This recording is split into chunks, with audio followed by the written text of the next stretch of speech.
டெல்லியில கணக்கு போட்டு பண்றதுன்னா எப்போவோ எவ்வளோ விஷயம் நடந்திருக்கும். ஐயா ஓபிஎஸ் நேரத்துக்கு அங்க இருந்திருப்பாரு. செங்கோட்டையனுக்கு பதவி போயிருக்கு. செங்கோட்டையனுக்கு எதுக்கு பதவி போச்சு? இணைப்பு கட்சி இணைக்கணும்னு சொன்னது. சொல்லாமலாம் டெல்லிக்கு போகக்கூடாது. ஹிந்தி பேசுறவங்க கிட்ட எனக்கு தெரியாம பேசக்கூடாது.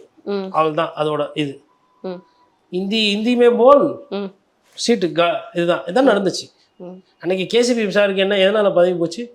பிஜேபி விஷயத்துல தலையிட்டதுனால போச்சு. பிஜேபி எதிர்த்து பேசினார். அப்போது பிஜேபி அப்படின்னும் பொழுது ஒரு சில நிலைப்பாடுகள் எதை பேசணும் எது பண்ணணும் எது பண்ணக்கூடாதுன்றது அவரோட கருத்து. யார்? எதிர்கட்சி தலைவர் எடப்பாடி பழனிசாமியோட கருத்தாக இருக்குது. அதை பார்க்குறேன். அதனால தான் இப்போ போச்சு. அப்போது பிஜேபி தான் எல்லாத்தையுமே இயக்குதுன்னா செங்கோட்டையன் வந்து நீங்கள் சொன்னார்ல பிஜேபியில் இருக்கிறவங்க நட்டாத்தில் விட்டுட்டாங்க இதாகி போச்சு. அப்போ ஒரு பேட்டியில் சொல்லியிருந்தார்ல, இல்லை பிஜேபி தான் எல்லாத்தையுமே இயக்குதுன்னா இந்நேரத்துக்கு வந்து ஓபிஎஸ் வந்து உள்ளே வந்திருக்கணுமே. பிஜேபி தான் எல்லாத்தையும் இயக்குதுன்னா இந்நேரத்துக்கு டிஎம்டிகே உள்ளே வந்திருக்கணுமே. அப்போ பிஜேபியை தாண்டி இங்கே இருக்கிறவங்களும் அரசியல் செஞ்சுட்டு தானே இருக்காங்க.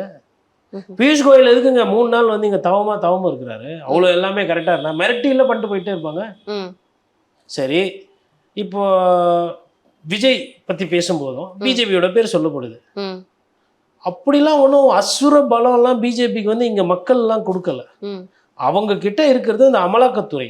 அதை வைத்து நீங்கள் பயம் கொடுத்தலாம். அதை வைத்து நீங்கள் சட்டத்தின்படி அவங்கள போட்டு இருக்கு பிடிப்புலாம் பயம் காட்டலாம். அதை வைத்து பிஜேபி தான் எல்லாத்தையும் செய்யுது, பிஜேபி அதனால அசுர வளமாக தமிழ்நாட்டில் இருக்குது அப்படிலாம் கிடையாது. நீங்கள் பிஜேபியை ஒண்டி தமிழகத்தில் நீங்கள் அரசியலில் முன்னிறுத்தீங்கனாலுமே தோல்வி.